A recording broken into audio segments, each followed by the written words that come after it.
Hello नमस्कार दोस्तों, मैं पंकज जोशी आप सभी का उत्कृष्ट एकेडमी के ऑनलाइन प्लेटफॉर्म पर बहुत बहुत स्वागत करता हूं। दोस्तों, आज मैं उत्तराखंड विषय में एक बहुत ही महत्वपूर्ण टॉपिक आपके सामने लेकर आया हूं। अगर आप मुझसे लगातार पिछली वीडियो से जुड़े हैं तो आपको पता चल रहा होगा कि मैं इस समय उत्तराखंड विषय में यानी कि एक महत्वपूर्ण राजवंश को आपके सामने लेकर आ रहा हूं और इस राजवंश का नाम है पंवार राजवंश। पंवार राजवंश में हमने लगातार एक के बाद एक शासकों को यानी कि राजधानियों के आधार पर हमने इस पंवार राजवंश का अध्ययन किया है, जिनमें सबसे पहले हमने अध्ययन किया था राजधानी चांदपुरगढ़ में जितने भी शासक थे उन सभी शासकों के। उसके बाद हमने देखा कि राजधानी चांदपुरगढ़ से अजयपाल के द्वारा राजधानी श्रीनगर में स्थापित की गई थी। तो राजधानी श्रीनगर में जितने भी पंवार शासक देखने को मिले उनका अध्ययन हमने राजधानी श्रीनगर को राज्य करते हुए देखा था।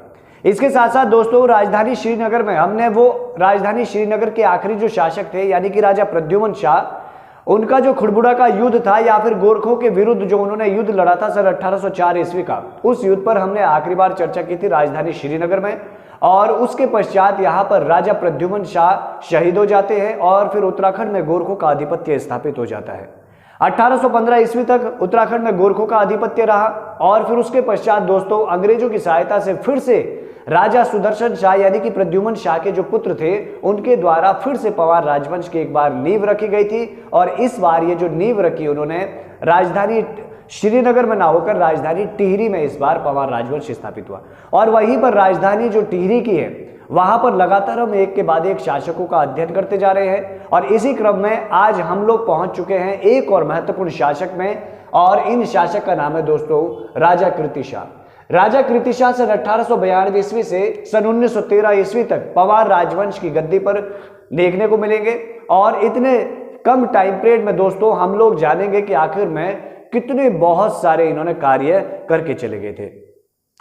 राजा जो कीर्ति शाह है, इनको पढ़ने से पहले अगर आपने मेरी लास्ट वीडियो देखा है, इनके जो पिताजी थे यानी कि प्रताप शाह जी पर जो मैंने लास्ट वीडियो आपके सामने लेकर आया था, तो राजा प्रताप शाह भी हमने पढ़ा था कि एक महान शासक थे। भाई पढ़ा लिखा शासक था, पढ़ा लिखा शासक होने के कारण उनकी जो योजनाएं थी उन पर बाकायदा असर पढ़े लिखे होने का दिख रहा था। उन्होंने शिक्षा के क्षेत्र में भी बहुत सारे काम किए थे, उस पर हमने चर्चा की थी। इसके अलावा दोस्तों सामाजिक क्षेत्र में राजा प्रताप शाह के द्वारा बहुत सारे कार्य किए गए थे। और उनकी जो पत्नी थी यानी कि रानी गुलेरिया जी, गुलेरिया की सहायता से तो उन्होंने और भी अधिक काम इस समय किए थे। तो इनके पिता पर हमने पिछली वीडियो में चर्चा की थी और आज हम इस वीडियो के माध्यम से दोस्तों राजा कीर्ति शाह पर चर्चा करेंगे। तो आइए चलिए शुरू करते हैं आज के अपने इस महत्वपूर्ण टॉपिक को यानी कि राजा कीर्ति शाह को। सबसे पहले तो दोस्तों राजा कीर्ति शाह को पढ़ने से पहले हम लोगों को यह अध्ययन करना है कि आखिर में राजा कीर्ति शाह किन परिस्थितियों में गद्दी पर बैठे होंगे। भाई जाहिर सी बात अपने पिता के पश्चात गद्दी पर बैठे हैं, पिता के देहांत के पश्चात ये गद्दी पर बैठे थे, लेकिन हमें वो सिचुएशन को देखना है जो इनकी प्रारंभिक स्थिति थी, जिस दौरान इनके पिताजी ने गद्दी इनके पास छोड़ दी थी या उनका देहांत होने के बाद जब गद्दी इनको सौंपी गई थी, तो उस समय राजा कीर्ति शाह कितने वर्ष के थे और किस प्रकार की प्रारंभिक स्थिति देखने को मिलेगी। तो आइए दोस्तों थोड़ी सी चर्चा की जाए इनके प्रारंभिक स्थिति पर। सबसे पहले तो अगर हम लोग देखें, जो राजा कीर्ति शाह है ये प्रताप शाह जी के पुत्र थे, यानी कि इनके पिता कौन है, प्रताप शाह थे। और हमने प्रताप शाह में जब वैवाहिक जीवन देखा था दोस्तों, तो हमने इनके वैवाहिक जीवन में इनके दो विवाह देखे थे। एक तो प्रताप शाह का विवाह हुआ था रानी कटोची जी से, रानी कटोची, और हमने देखा था कि रानी कटोची निसंतान इनका देहांत हो चुका था। इसके अलावा दोस्तों राजा प्रताप शाह का जो दूसरा विवाह था वो था रानी गुलेरिया जी से, कुंदन देवी जिनका नाम था गुलेरिया जी। और इन्हीं रानी गुलेरिया जी के हमने 3 पुत्रों का अध्ययन किया था। और ये जो 3 पुत्र थे दोस्तों, अगर आपने पिछला वीडियो देखा तो सबसे बड़े इनमें कीर्ति शाह थे। कीर्ति शाह के अलावा दूसरे थे विचित्र शाह,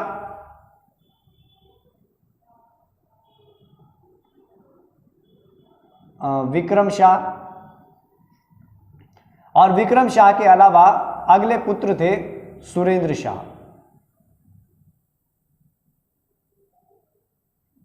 ये दोस्तों विचित्र थे, विचित्र शाह। ये हमारे पास इनके 3 पुत्र देखने को मिले थे, यानी कि राजा प्रताप शाह जी के 2 विवाह थे, जिनमें से पहली जो रानी थी इनकी रानी कटोची जी, उनसे कोई इनकी संतान प्राप्ति नहीं हुई, परंतु रानी गुलेरिया से कीर्ति शाह, विचित्र शाह और सुरेंद्र शाह का जन्म देखने को मिलता है। इस दौरान दोस्तों यहां पर कहा जाता है कि जब प्रताप शाह का देहांत हो गया तो अचानक हुए देहांत के पश्चात अब फिर इनके जो बड़े पुत्र थे यानी कि कीर्तिशाह, ये गद्दी पर अब पंवार राजवंश की बैठते हैं। और जिस समय प्रताप शाह का देहांत होता है उस समय कीर्तिशाह कहा जाता है कि मात्र 12 वर्ष की आयु के थे, यानी कि अल्प आयु में थे। ऐसे में दोस्तों अब हमने एक चीज देखा था कि लगातार जब हमने देखा था रानी कर्णावती जी के समय, उस समय पृथ्वीपति शाह भी बहुत ही छोटे थे, बहुत ही कम उम्र के थे। ऐसे में रानी कर्णावती उनकी संरक्षिका बनी थी। उसके बाद हमने लगातार एक के बाद एक फतेहपति शाह की भी खुद उनकी माता संरक्षिका बनी थी। जितने भी शासक हमें अल्प आयु में देखने को मिले उन सभी की जो माताएं थी वो संरक्षिका बन रही थी, यानी रानी कर्णावती ने यह सिस्टम शुरू कर दिया था संरक्षिका बनने का। तो ऐसे में हमें यहां पर भी जानना है कि क्या इस समय भी यहां पर इनकी जो माता है गुलेरिया जी इनकी संरक्षिका बनेगी या फिर यहां पर कुछ और तरीका हमको देखने को मिलेगा, तो इस पर दोस्तों हमको इस समय चर्चा करनी। तो आइए अब सबसे पहले हम लोग चर्चा करते हैं। इसे समझने के बाद राजा कीर्ति शाह के समय इनकी जो प्रारंभिक स्थिति हमको देखने को मिलती है उस पर थोड़ा सा चर्चा की जाए। सबसे पहले दोस्तों अगर हम लोग इनके प्रारंभिक स्थिति की बात करें तो प्रारंभिक स्थिति में रानी जो इनकी माता जी थी यानी कि रानी गुलेरिया जी, इन्होंने जब देखा कि राजा तो इस समय यानी कि इनकी जो पुत्र है कीर्ति शाह ये बहुत ही छोटे हैं, मात्र 12 वर्ष के हैं। ऐसे में अल्प वयस्क होने के कारण इन्होंने भी सोचा कि हमें भी इनका संरक्षक बनना चाहिए और जब तक ये अपनी पूर्ण अवस्था में नहीं आते हैं तब तक एक संरक्षक के रूप में इनके साथ काम करना चाहिए।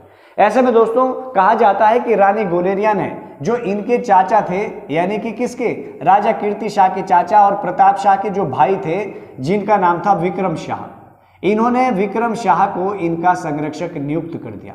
किसके द्वारा नियुक्त किया गया, यानी कि रानी गुलेरिया के द्वारा। विक्रम शाह को संरक्षक नियुक्त किया जाता है राजा कीर्ति शाह का, लेकिन दोस्तों ये अयोग्य साबित हुए, यानी कि इनके द्वारा जो है इनका राजपाट नहीं संभाला जा रहा था, संरक्षक का पद नहीं संभाल पा रहे थे। ऐसे में रानी गुलेरिया जी स्वयं आगे आती हैं और इन्हें इस पद से हटाकर स्वयं इनकी संरक्षिका बनती हैं। अब इस समय दोस्तों थोड़ा सा समझना है, इस दौरान सिचुएशन संरक्षिका के रूप में अलग देखने को मिली।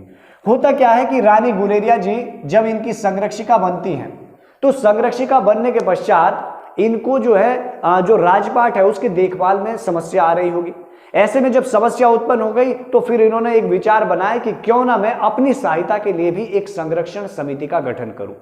इस दौरान दोस्तों फिर कहा जाता है कि रानी गुलेरिया जी के द्वारा, यानी कि रानी गुलेरिया पहली ऐसी राजमाता है, पहली ऐसी रानी देखने को मिलेगी जो इस संरक्षण के साथ भी यानी संरक्षिका के साथ एक संरक्षण समिति का गठन करेगी और उसमें 3 सदस्यों को रखती है और बाकायदा उसका एक सचिव भी निर्मित करती है। तो आइए थोड़ा सा इसको देखते हैं कि क्या और किस प्रकार से ये बना था। अगर दोस्तों हम लोग यहां पर बात करें इस संरक्षण वाले सिस्टम की, तो मान लीजिए ये राजा जी है यानी कि कीर्ति शाह है और कीर्ति शाह इस समय 12 वर्ष के हैं, बहुत ही छोटे कम उम्र में। ऐसे में इनकी जो मूल संरक्षिका है यानी कि जो इनकी मूल देखरेख कर रही है वो तो कौन कर रही है, स्वयं इनकी माता यानी कि गुलेरिया जी इनकी संरक्षिका बनी हुई है। अब गुलेरिया जी ने भी अपनी सहायता के लिए क्या कर दिया है, यानी कि 3 सदस्य एक संरक्षण समिति की स्थापना कर दी है। संरक्षण समिति, ये याद रखिएगा, इंपॉर्टेंट है, बन जाएगा प्रश्न कि किसने संरक्षण पहली बार बनाए संरक्षण समिति को बनाया था, तो ये राजमाती गुलेरिया ने बनाया था। अब ये जो संरक्षण समिति दोस्तों, इसमें जो 3 सदस्य रखे गए थे, तो आपको ये पता होना चाहिए, पहला जो सदस्य था पंडित शिवदत्त डंगवाल जी थे, शिवदत्त डंगवाल। दूसरे इस समय सदस्य थे केवल राम रतूड़ी, केवल राम रतूड़ी जी थे। और तीसरे सदस्य थे विश्वेश्वर दत्त सकलानी।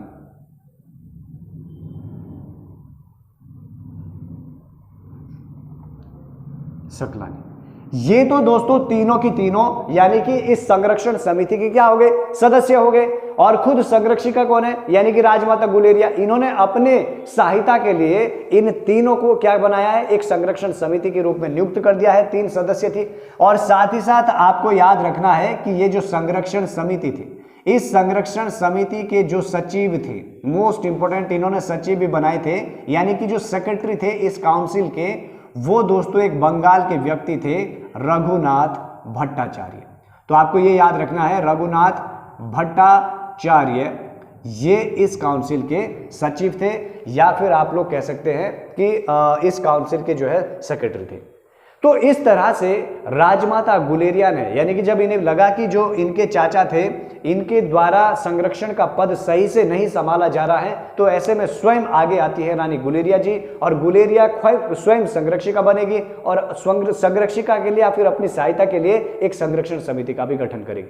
और यह संरक्षण जो समिति थी 3 सदस्य थी, पंडित शिवदत्त डंगवाल थे, केवलराम रतूड़ी थे और विश्वेश्वर सकलानी थे। साथ ही साथ दोस्तों इसका एक सचिव था, और सचिव आप याद रखेंगे रघुनाथ भट्टाचार्य।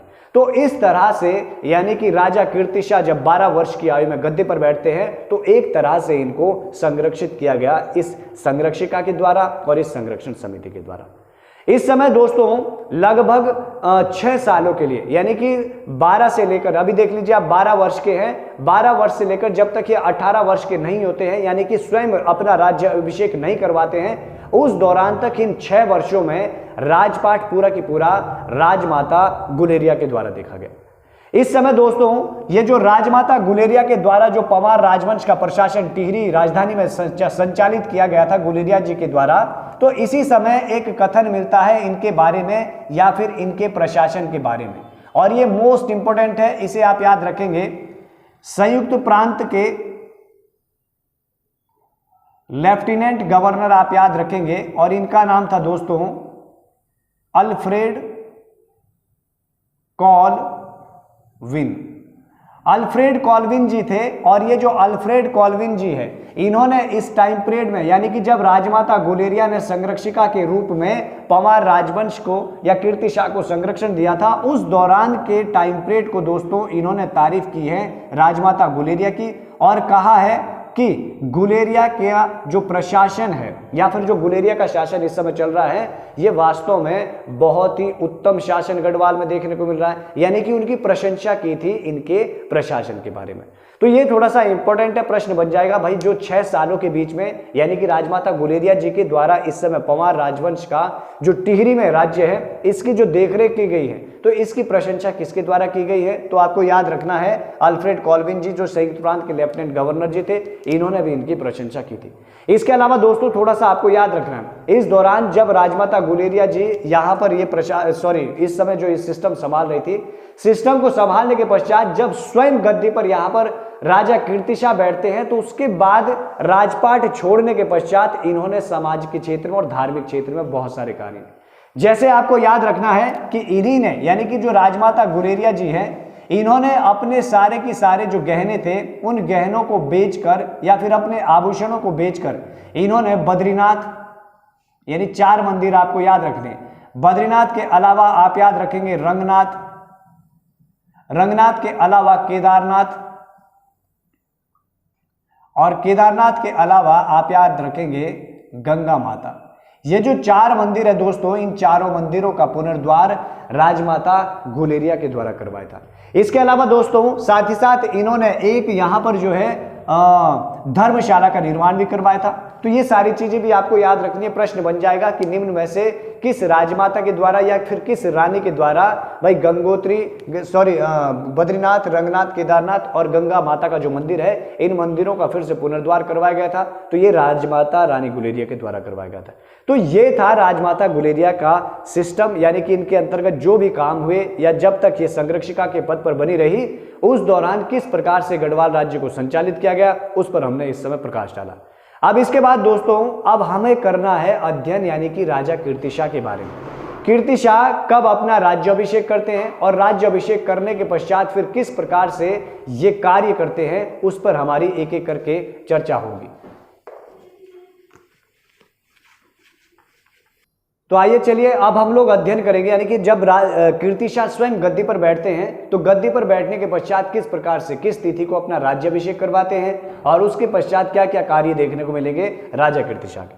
तो आइए दोस्तों सबसे पहले तो चर्चा की जाए, यानी कि इनके राज्याभिषेक के बारे में कि किस तिथि को राजा कीर्तिशाह का राज्याभिषेक हुआ था। राज्याभिषेक दोस्तों सबसे पहले तो याद रखनी है आपको कि जब ये 18 वर्ष के हो चुके थे, 18 वर्ष के होने के पश्चात इनका जो राज्य अभिषेक था या जो राज्य तिलक करवाया गया था, ये आपको याद रखना है 27 मई सन 1898 ईस्वी को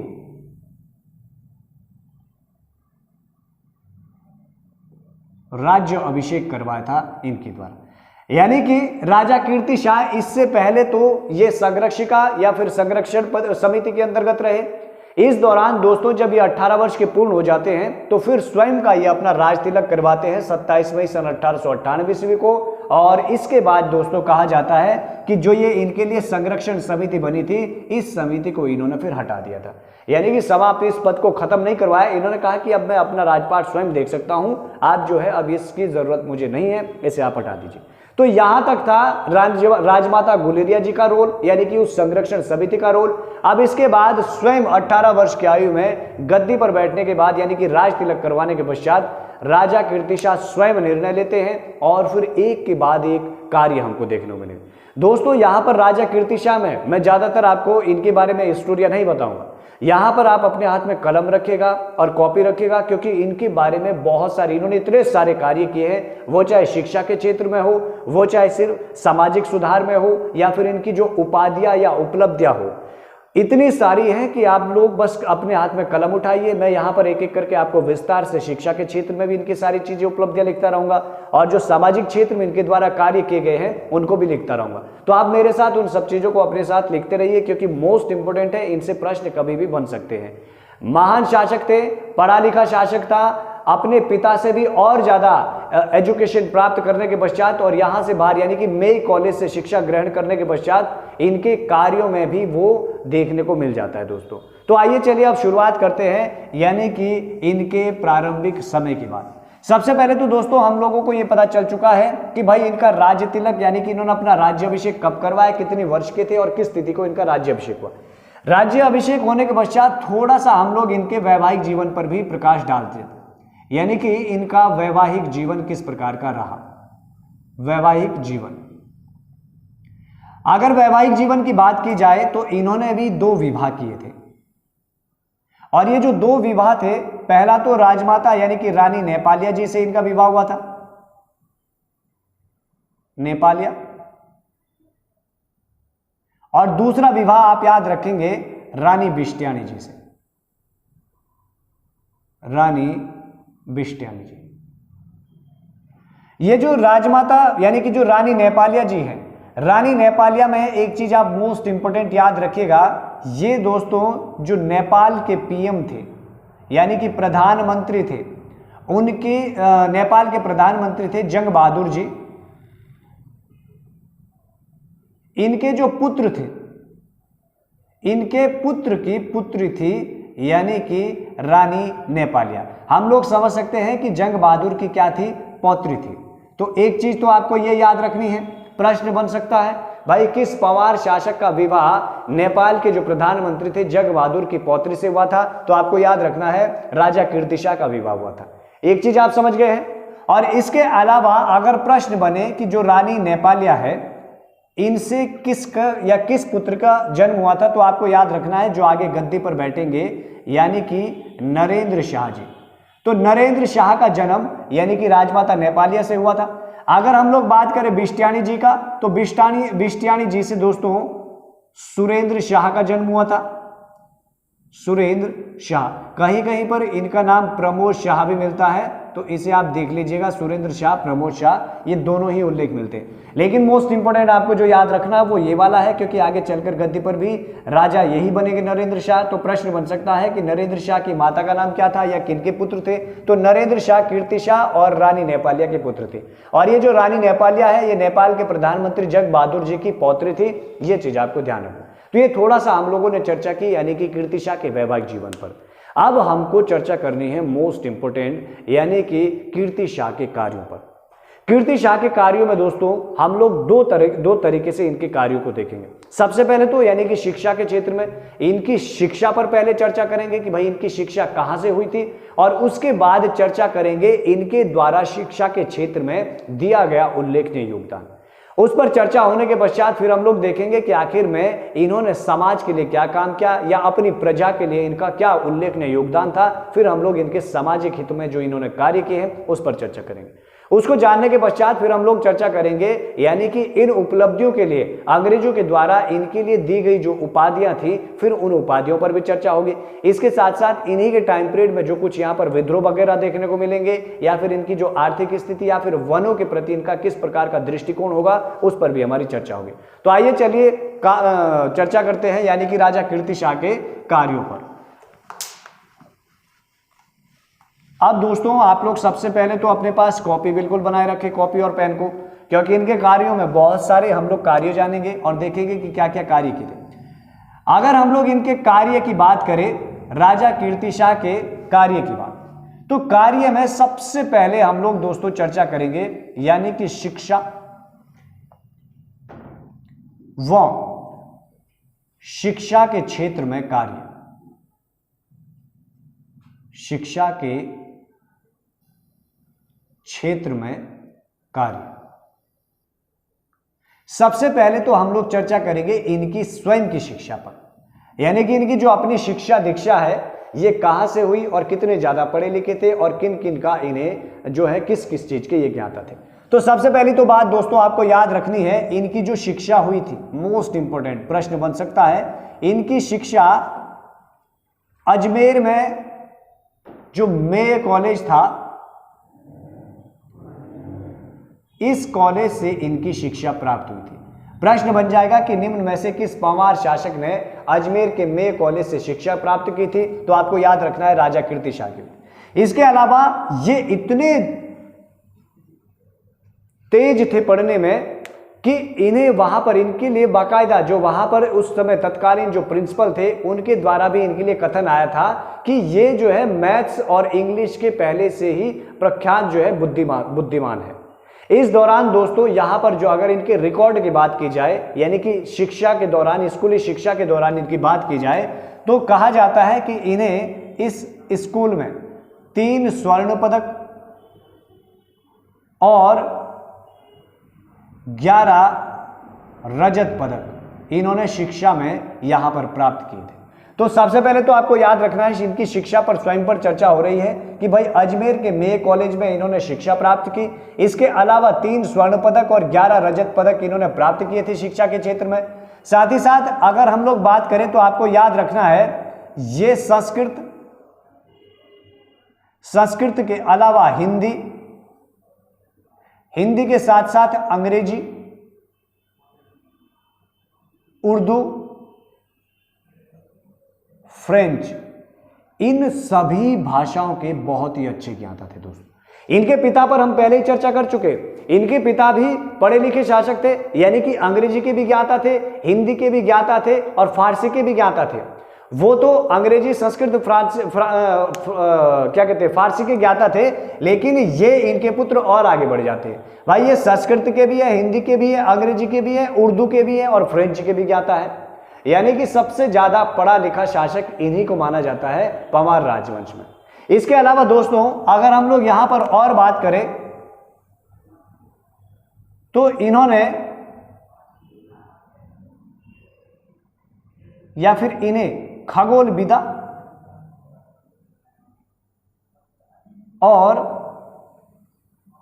ज्योतिष विद्या तथा गणित का भी बहुत अच्छा खासा क्या था, ज्ञान प्राप्त था। तो ये चीजें आपको छोटी छोटी चीजें पता होनी चाहिए। इस तरह के आजकल प्रश्न पूछे जा रहे हैं। आपसे प्रश्न पूछ लेगा कि भाई निम्न में से पंवार शासकों में सर्वाधिक पढ़ा लिखा शासक कौन था, तो हमारे पास कीर्तिशाह देखने को मिलते हैं। इसके अलावा आपसे पूछा जा सकता है भाई संस्कृत, हिंदी, अंग्रेजी, उर्दू, फ्रेंच। भाई उर्दू यहां पर आ गए क्योंकि इनके पिता उर्दू के ज्ञाता नहीं थे, तो ये उर्दू के भी ज्ञाता थे।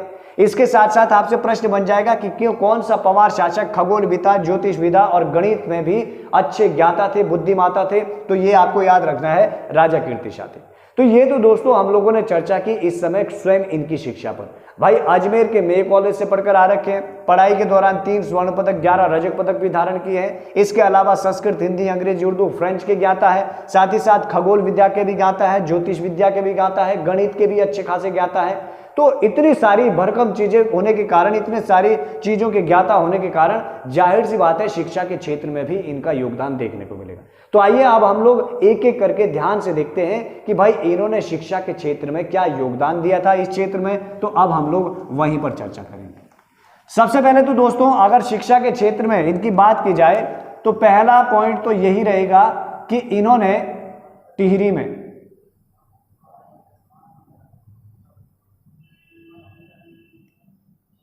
वैधशाला का निर्माण करवाया।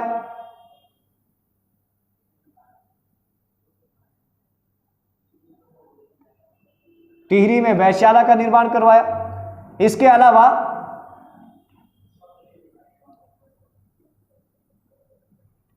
टाइपराइटर का आविष्कारक इनको माना जाता है।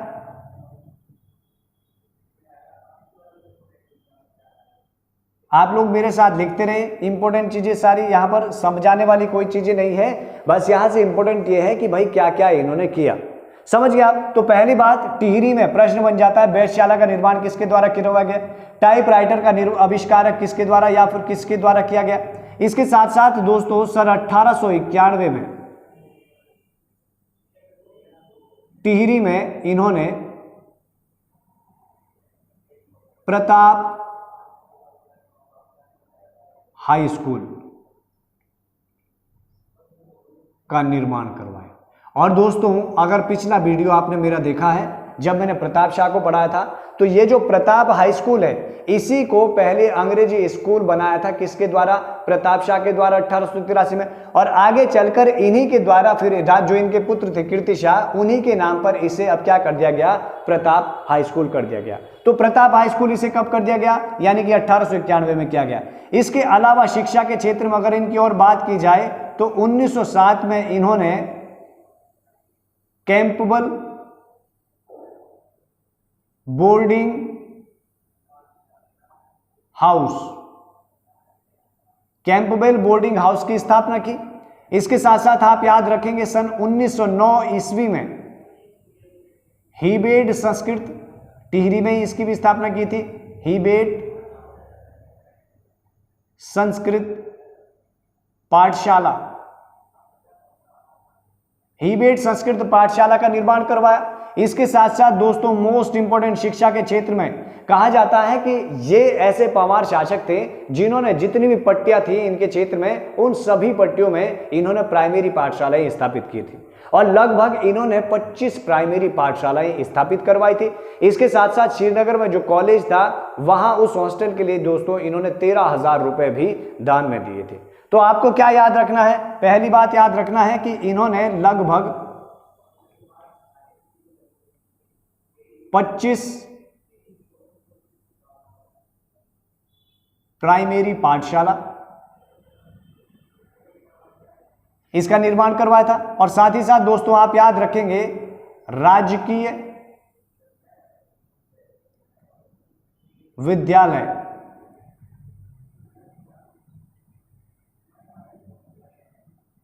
श्रीनगर के छात्रावास के लिए 13,000 रुपए भी इन्होंने दिए थे। तो ये इस समय हम लोगों ने किस पर चर्चा की, यानी कि राजा कीर्ति शाह के द्वारा जो शिक्षा के क्षेत्र में इन्होंने उल्लेखनीय योगदान दिया था अपने क्षेत्र में या अपनी प्रजा में। तो ये सारी चीजें हम लोगों ने देखी। पहले तो हम लोगों ने स्वयं इनकी शिक्षा के बारे में चर्चा की। इनकी शिक्षा को जानने के पश्चात अब हम लोगों ने देखा कि भाई शिक्षा के क्षेत्र में फिर इन्होंने क्या किया। तो पहले आपको याद रखना है, प्रश्न बन जाएगा कि किस पवार शासक ने टिहरी में वैधशाला का निर्माण करवाया। तो वैधशाला का निर्माण राजा कीर्ति शाह के द्वारा करवाया गया। प्रश्न बन जाएगा कि टाइपराइटर का आविष्कारक किस पवार शासक को माना जाता है। तो टाइपराइटर का भी आविष्कारक माना जाता है कीर्ति शाह को। प्रश्न पूछेंगे कि टिहरी में यानी कि प्रताप हाई स्कूल का निर्माण किसने किया। तो आपको याद रखना है राजा कीर्ति शाह ने 1891 में करवा दिया था। अपने ही जो पिता थे उनके पिता का, अपने पिता के नाम पर इसका नामकरण कर दिया था। इसके अलावा 1907 में कैंपबेल बोर्डिंग हाउस की स्थापना की। 1909 में हीबेड संस्कृत पाठशाला की स्थापना की। लगभग 25 प्राइमरी पाठशालाओं का स्थापना करवाई और प्रत्येक पट्टी में, कहा जाता है जितनी भी पट्टियां थी प्रत्येक पट्टी में प्राइमरी पाठशालाओं की स्थापना की। और दोस्तों कहा कि जो अंग्रेजी के ज्ञाता होंगे, अच्छे ज्ञाता होंगे, और इनके राज्य में यानी इनके प्रशासन में भी ऊंचे पदों पर उन्हीं को ही नियुक्त भी किया जाने लगा था। ऐसे में अंग्रेजी की ओर बहुत अच्छा खासा ध्यान दिया गया। साथ ही साथ दोस्तों राजकीय विद्यालय श्रीनगर के छात्रावास के लिए इन्होंने 13,000 रुपए दान में भी दिए थे। इसके अलावा मोस्ट इंपोर्टेंट आपको याद रखना है कि इन्होंने यानी कि मदरसे का भी निर्माण करवाया था। यानी कि पहला पंवार शासक देखने को मिल रहा है जिसने अब मुस्लिम क्षेत्र में भी, मुस्लिम शिक्षा क्षेत्र में भी ध्यान देना शुरू कर दिया, यानी कि मदरसे का निर्माण करवाया है। तो ये सारी चीजें हम लोगों ने राजा कीर्तिशाह के शिक्षा के क्षेत्र में दिए गए योगदान पर चर्चा की। इसके बाद दोस्तों इन्होंने, अब हम लोग चर्चा करते हैं कि भाई सामाजिक क्षेत्र में राजा कीर्तिशाह ने किस प्रकार से योगदान दिया और कौन कौन से कार्य इन्होंने अपने प्रजा के लिए अपने राज्य में किए। तो आइए चलिए अब हम लोग चर्चा करते हैं यानी कि इनके सामाजिक कार्य पर। सामाजिक कार्य, सामाजिक कार्य में भी एक के बाद एक सारी चीजें हम लोग देखते रहेंगे। आप लोग जो है अच्छे से उतारते रहे, नोट करते रहे। मैं यहां पर सारी चीजें इनकी कवर करता रहूंगा, आप लोग अच्छे से उसे नोट करते रहे। दोस्तों अगर सामाजिक क्षेत्र में इनकी बात करें तो सबसे पहले तो इन्होंने एक झोटे मारने की जो प्रथा थी, बलि देने की प्रथा थी, झोटे की बलि देने की प्रथा, और यह प्रथा दोस्तों नौरता में थी, तो इस प्रथा को इन्होंने समाप्त करवा दिया था। तो पहली बात याद रखेंगे, नौरता में झोटे मारने की जो प्रथा थी या बलि देने की प्रथा थी किस पंवार शासक के द्वारा समाप्त करवाई गई, यानी कि राजा कीर्तिशाह के द्वारा इस प्रथा को समाप्त करवा दिया गया।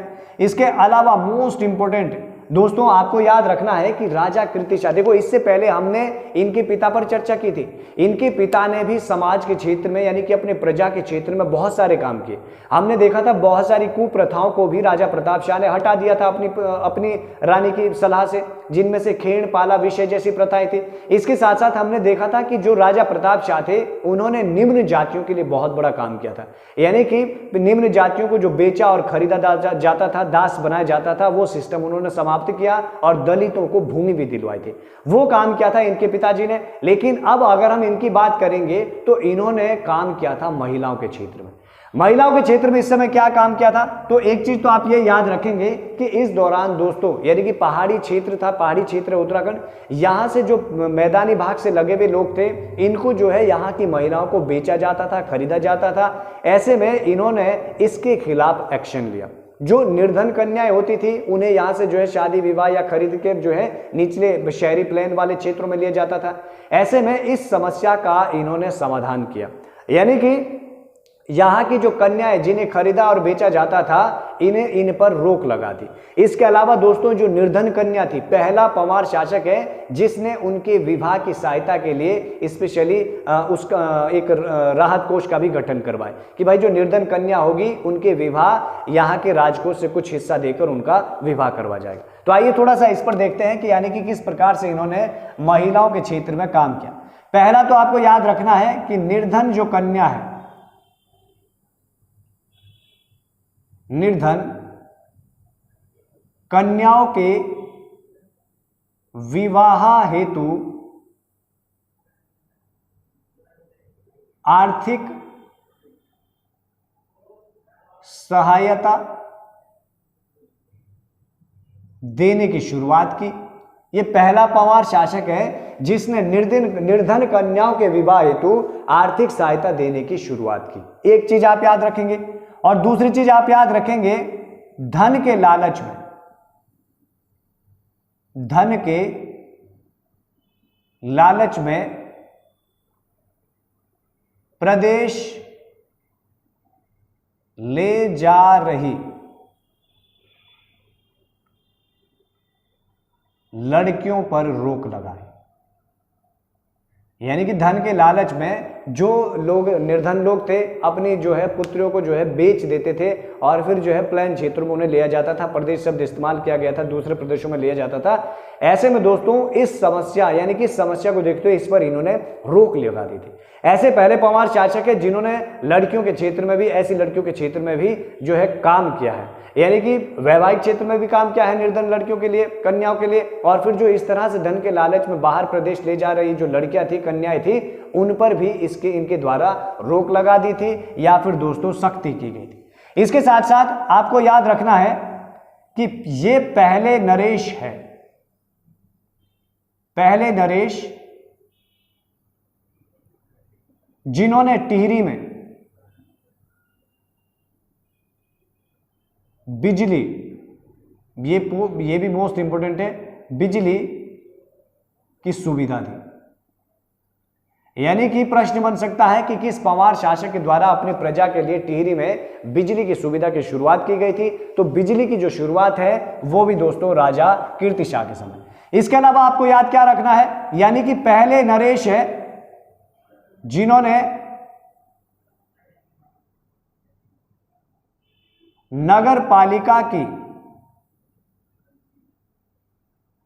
पहली बार शुरुआत की। इसके अलावा कुष्ठ आश्रम की स्थापना करवाई और यह कुष्ठ आश्रम की स्थापना इन्होंने उत्तरकाशी में करवाई। मोस्ट इंपोर्टेंट आपको याद रखना है। इसके साथ साथ आप लोग याद रखेंगे किसानों की सुविधा के लिए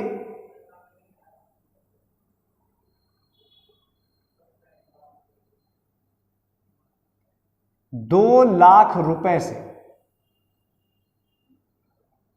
बैंक ऑफ गढ़वाल, यानी कि किसानों की सुविधा के लिए ₹2,00,000 से बैंक ऑफ गढ़वाल की नींव रखी। इसके साथ साथ आप याद रखेंगे यमुना नदी पर हिबेट ब्रिज का गठन किया इन्होंने या फिर निर्माण किया। इसके साथ साथ आप याद रखेंगे गढ़वालियों की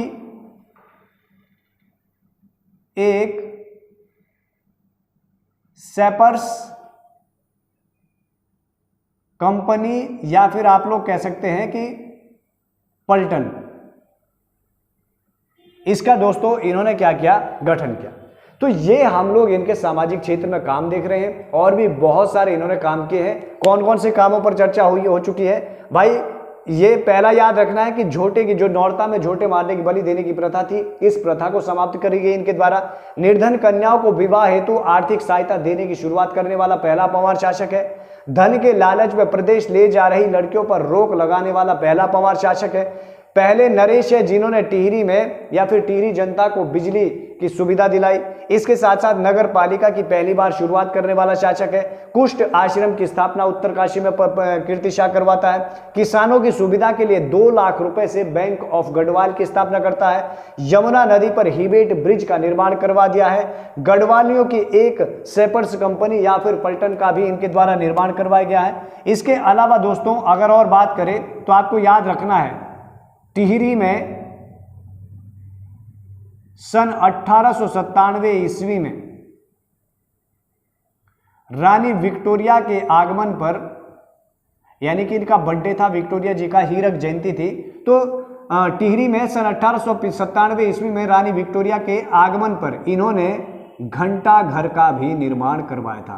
तो ये भी आप याद रखेंगे। तो घंटा घर का निर्माण ये 1897 में टिहरी में हुआ था। अब ये घंटा घर डूब चुका है। लेकिन इसका निर्माण राजा कीर्तिशाह के द्वारा जो रानी विक्टोरिया जी थी उनका आगमन हो रहा था और इनका कहा जाता है कि इन्हें यहाँ पर भी आना था, लेकिन किसी कारणवश जो है ये यहाँ पर तो नहीं पहुँच पाई। परंतु दोस्तों पहले खबर ये थी कि ये टिहरी में भी पहुँचना था इनको। ऐसे में इनके आगमन पर क्या किया जाए, तो दोस्तों इनके आगमन पर वहाँ पर राजा कीर्तिशाह के द्वारा घंटाघर का निर्माण करवाया गया था। लेकिन आपको याद रखना है कि रानी इस दौरान यहाँ पर नहीं पहुँच पाई थी। समझ गया? तो आपको बस इतना याद रखना है कि टिहरी में सन 1897 ईस्वी में विक्टोरिया के आगमन पर घंटाघर का निर्माण करवाया था। इसके अलावा आपको याद रखना है इन्होंने जो प्रताप शाह ने तो अपने नाम से प्रताप प्रिंटिंग की स्थापना की थी। अगर आपने पिछला वीडियो देखा होगा तो उसी प्रताप प्रिंटिंग प्रेस से इन्होंने एक पत्र निकाला था, यानी कि प्रताप प्रिंटिंग प्रेस से। अब आपको याद रखना है कौन सा पत्र इन्होंने निकाला था, तो आपको याद रखना है रियासत टिहरी गढ़वाल दरबार गजट। इस पत्रिका का दोस्तों इन्होंने यानी कि प्रताप प्रिंटिंग प्रेस से इन्होंने रियासत टिहरी गढ़वाल दरबार गजट नामक पत्र को प्रकाशित करवाया था। इसके अलावा दोस्तों अगर हम और कार्यों पर इनकी बात करें तो और भी बहुत सारे इन्होंने सामाजिक क्षेत्र में काम किए थे राजा कीर्तिशाह के द्वारा। तो आइए उन्हें भी जानते हैं कि और कौन कौन से काम इनके हमारे पास देखने को मिलते हैं। इसके अलावा आपको याद रखना है इन्होंने पीडब्ल्यूडी विभाग का भी दोस्तों गठन करवाया था।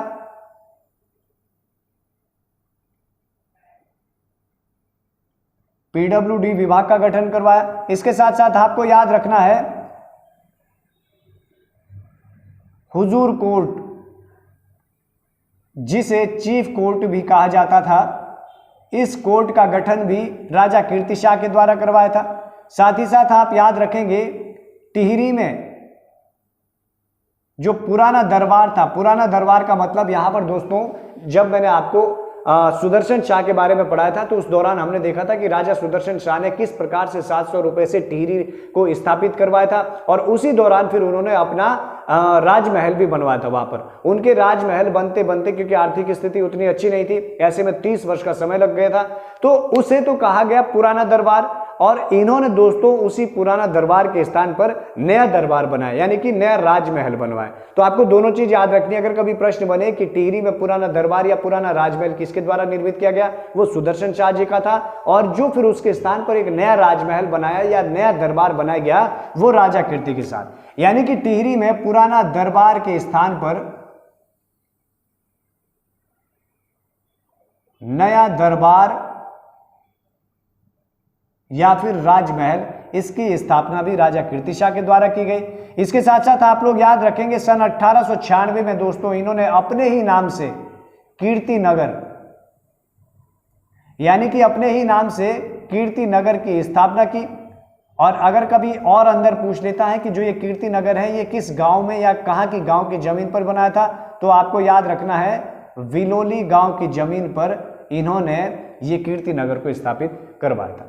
तो ये दोस्तों हम लोगों ने एक एक करके यानी कि इनके सामाजिक कार्य देखे राजा कीर्तिशाह के, बहुत सारे राजा कीर्तिशाह के द्वारा कार्य करवाए गए हैं। इसके अलावा दोस्तों अब हम लोगों को चर्चा करनी है यानी कि राजा कीर्तिशाह की वनों के लिए क्या इनका योगदान रहा या फिर वनों के प्रति किस प्रकार की इनकी दृष्टि रही, तो इस पर भी, क्योंकि हमने इससे पहले राजा भवानी शाह पर अध्ययन किया था और राजा भवानी शाह के समय से हमने देख लिया था कि गढ़वाल में भी अब वनों को जो है ठेके पर देना शुरू कर दिया था, यानी कि वनों का कटान अंधाधुंध होना शुरू हो चुका था। तो थोड़ा सा यहां पर इंपॉर्टेंट बनता है क्योंकि जो राजा कीर्तिशाह है ये एक्शन लेते हैं वनों के क्षेत्र में, यानी कि ऐसा पहला पंवार शासक जो वनों की जो ये ठेकेदारी व्यवस्था थी, अभी तक सिर्फ इसमें अंग्रेजी लोग ही हिस्सा ले पाते थे, वही लोग ठेकेदारी व्यवस्था है। ये पहला पंवार शासक आता है जो अंग्रेजों को ये ठेकेदारी व्यवस्था ना देकर अपने गढ़वाल के लोगों को ठेके पर देना शुरू करता है। तो आइए चलिए अब हम लोग चर्चा करते हैं यानी कि राजा कीर्तिशाह के वनों के क्षेत्र में कार्य। तो चलिए आइए दोस्तों चर्चा करते हैं यानी कि राजा कीर्तिशाह के समय इन्होंने वनों के क्षेत्र में किस प्रकार से उल्लेखनीय योगदान दिया। यहां पर दोस्तों यह भी समझना होगा कि राजा कीर्तिशाह ने इन्होंने वनों के लिए कुछ नियम बनाए थे या वनों के क्षेत्र में कुछ सुधार करने का प्रयास किया था, लेकिन इसका नतीजा इन्हें विद्रोह से भी झेलना पड़ा था। तो उसे भी समझेंगे आखिर में क्या हुआ और किस प्रकार से सिचुएशन हुई।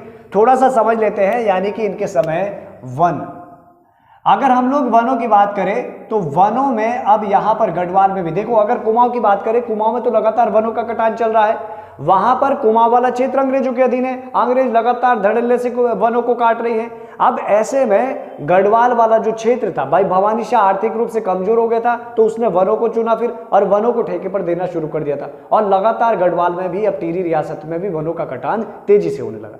ऐसे में दोस्तों टिहरी रियासत में जो यहाँ पर अधिकारीगण थे या फिर जो टिहरी रियासत के प्रशासनिक अधिकारी थे, वो लोग वनों को जो है अंधाधुंध तरीके से उसका कटान करवा रहे थे, अवैध तरीके से कटान हो रहे थे, और जो है भ्रष्टाचार के लिए यानी कि पैसों के लिए लगातार वनों को अब ठेके पर दिए जा रहे थे। ऐसे में हमें देखना है कि राजा जो कीर्ति शाह है वो किस प्रकार से करते हैं। तो बस इतना सा याद रखना है कि ये थोड़ा सा इसे उलट देता है। अभी तक इससे पहले क्या होता था कि वनों का जो कटान है वो ठेके पर सिर्फ अंग्रेजों को दिया जाता था, लेकिन दोस्तों राजा कीर्ति शाह पहला ऐसा पवार शासक है जिसने वनों को ठेके पर देना अंग्रेजों को बंद कर दिया, और पहला शासक आया जिसने गढ़वाल के यानी कि अपने लोगों को, गढ़वाल के लोगों को वन ठेके पर देना शुरू कर दिया। इसका प्रमाण हमारे पास कहां से मिलता है? कहा जाता है कि इन्होंने, एक गढ़वाली ठेकेदार थे गंगाराम जी, और इन गंगाराम को इन्होंने, गंगाराम खंडूरी जी थे, और गंगाराम खंडूरी को देवदार के लगभग 1500 पेड़ इन्होंने निशुल्क में काटने के लिए भी दिए थे, यानी कि ठेके पर 1500 पेड़ों को निशुल्क में काटने पर दी थी। तो इन्होंने कहीं ना कहीं अंग्रेजों से वो चीजें छीनकर प्रोत्साहित किया था यहीं के ठेकेदारों को, लेकिन यहां पर दोस्तों भ्रष्टाचार लगातार बढ़ता गया। अपने जो यहाँ के स्वयं के ठेकेदार थे उन्होंने तो अब और भी ज्यादा विनाश करना शुरू कर दिया था वनों का। तो इस तरह से जब वनों का ठेका इन्होंने अपने ठेकेदारों को देना शुरू किया, तो यहाँ पर जो ये प्रशासनिक अधिकारी थे स्वयं टिहरी रियासत के, और जो यहाँ के अपने ठेकेदार थे, इनको अब और सहूलियत हो गई आपस में मिली भगत करने की।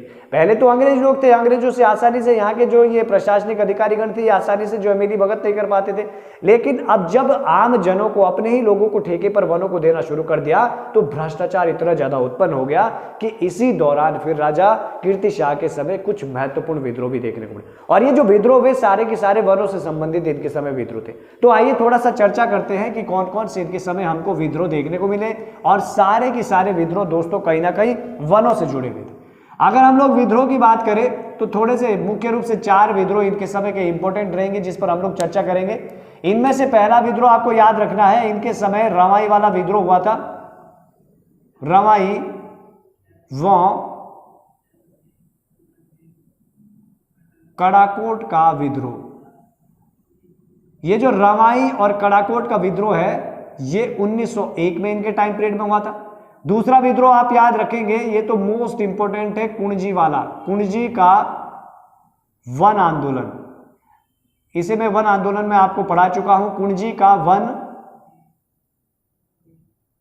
आंदोलन, और ये 1904 से 5 तक, 1904 से 5 ईस्वी में हुआ। इसके अलावा खास पट्टी का, ये तो बहुत इंपॉर्टेंट है, खास पट्टी का वन आंदोलन। खास पट्टी का वन आंदोलन दोस्तों 1906 से 7 में देखने को उल्लेख मिलता है। इसके अलावा जो चौथा है वो आप याद रखेंगे, सकलाना मुआफी के वन आंदोलन, ये 1911 से 13। ये 4 जो वन आंदोलन है ये मोस्ट इंपोर्टेंट आपको याद रखने हैं, राजा कीर्ति शाह के समय हुए थे। और इनमें से दोस्तों जो ये वाला आंदोलन आपको देखने को मिल रहा है, खास पट्टी वाला आंदोलन, ये तो बहुत ही ज्यादा सुर्खियों में रहा राजा कीर्ति शाह के समय। सुर्खियों में क्यों रहा? इस समय ये जो खास पट्टी वाला क्षेत्र है, इस क्षेत्र में जो है अंग्रेजों के द्वारा लगातार अवैध रूप से वनों का कटान किया जा रहा था। ऐसे में जब कटान किए जा रहे थे तो वहां के लोगों ने जो है विद्रोह कर दिया था, और विद्रोह के दौरान दोस्तों कहा जाता है कि इन्होंने एक अंग्रेजी अधिकारी के माथे पर जो है सिक्का भी छाप दिया था, चिपका दिया था।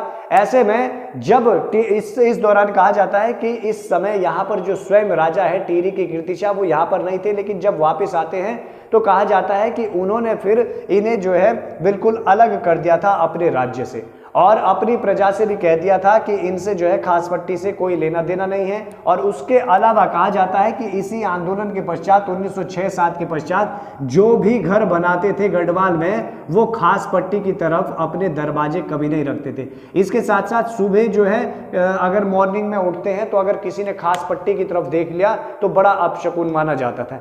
इस तरह से जो है उस समय कुछ ऐसा कहानियां देखने को मिलती है या सुनने को मिलती है। इस तरह से सिस्टम हो गया था उस दौरान।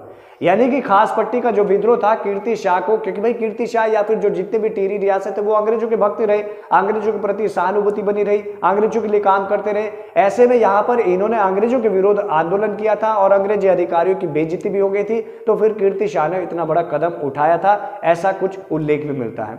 तो ये दोस्तों राजा कीर्ति शाह के समय आपको विद्रोह याद रखने हैं। अब इन विद्रोह के अलावा अब मोस्ट इंपोर्टेंट राजा कीर्ति शाह के जितने भी कार्य थे, इन सभी कार्यों के कारण अंग्रेजों के बहुत बड़े विश्वास पात्र बने रहे। ऐसे में अंग्रेजों के द्वारा दोस्तों इन्हें बहुत सारी उपाधियां भी प्रदान की गई। तो आइए थोड़ा सा राजा कीर्ति शाह की उपाधियों पर भी हम लोग चर्चा करते हैं। उपाधियां, अगर हम लोग इनकी उपाधियों की बात करें तो सबसे पहले तो आपको याद रखना है कि इनके लिए क्या सोच रखते थे अंग्रेज के गवर्नर जनरल। हमारे पास उल्लेख मिलता है सन 1892 का कि 1892 में आगरा दरबार चल रहा था। और ये जो आगरा दरबार था इस समय दोस्तों 1892 के आसपास अगर गवर्नर जनरल की बात करें या वॉइसरॉय की बात करें तो लॉर्ड लैंसडाउन जी थे। और ये जो लॉर्ड लैंसडाउन थे इन्होंने यहाँ पर जो आगरा दरबार चल रहा था सभी भारत के बड़े बड़े रियासतों के राजा यहाँ पर उपस्थित थे। ऐसे में यहाँ पर कहा जाता है कि इन्होंने कहा था इस बड़े दरबार में कि भारतीय राजाओं को कीर्ति शाह को अपना आदर्श मानना चाहिए और उनसे जो है सीखना चाहिए।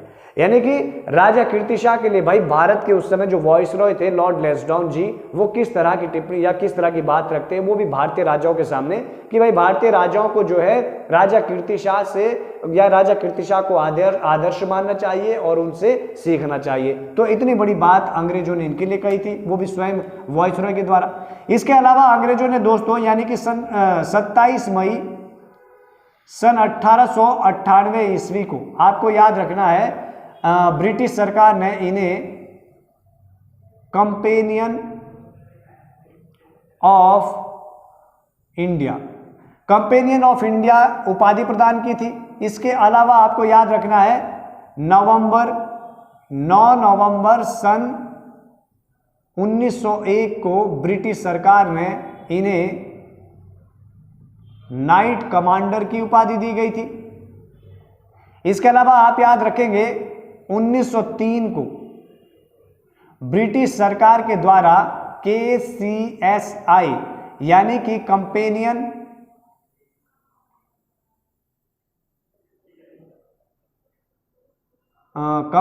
कमांडर स्टार ऑफ इंडिया, तो companion commander star of India ये उपाधि 1930 में कीर्ति शाह को दी गई थी। साथ ही साथ दोस्तों आप याद रखेंगे 1906 में जो है इन्हें यानी कि राजा कीर्ति शाह को प्रांतीय गवर्नमेंट काउंसिल इसका भी सदस्य बनाया गया था। यानी कि राज्य काउंसिल का सरकारी सदस्य भी राजा कीर्ति शाह को बनाया गया था। तो ये सारे की सारी उपाधियां राजा कीर्ति शाह को अंग्रेजों के द्वारा दी गई थी। तो ये दोस्तों राजा कीर्ति शाह के बारे में हम लोगों ने आज इस वीडियो के माध्यम से चर्चा की। मैंने आप सबसे पहले तो राजा कीर्ति शाह के बारे में जब हम लोगों ने चर्चा की इसमें हमने पृष्ठभूमि देखा था कि आखिर में किन परिस्थितियों में राजा कीर्ति शाह गद्दी पर बैठे थे। और इसी दौरान हमने देखा था कि भाई राजा प्रताप शाह की अचानक मृत्यु होने के पश्चात जिस दौरान उनका देहांत हो गया था उस समय राजा कीर्ति शाह बहुत ही छोटे थे, 12 वर्ष के थे। तो इनके लिए एक संरक्षण समिति का भी गठन हुआ या संरक्षिका इनकी माता खुद बनी गुलेरिया जी। बाकायदा इसी दौरान पहली बार संरक्षण समिति भी देखने को मिली, उसमें मैंने आपको 3 सदस्य बताए, सचिव भी बताया था। और फिर उसके बाद हम लोगों ने इनके वैवाहिक जीवन पर भी थोड़ा सा प्रकाश डाला था। हमने देखा था प्रश्न बन सकता है कि किस प्रधानमंत्री की पौत्री से जो है पंवार शासक ने विवाह किया था, तो ये आपको याद रखना कीर्ति शाह जी थे। इसके अलावा दोस्तों हम लोगों ने फिर चर्चा की कीर्ति शाह के कार्यों पर और जो कीर्तिशाह के कार्य थे, इनके कार्यों में सबसे पहले तो हम लोगों ने उल्लेख किया था किस चीज का, यानी कि इनकी शिक्षा का। भाई इनकी शिक्षा कहां से हुई, शिक्षा पर उल्लेख करने के पश्चात हमने देखा कि शिक्षा के क्षेत्र में कीर्तिशाह का क्या उल्लेखनीय योगदान देखने को मिला।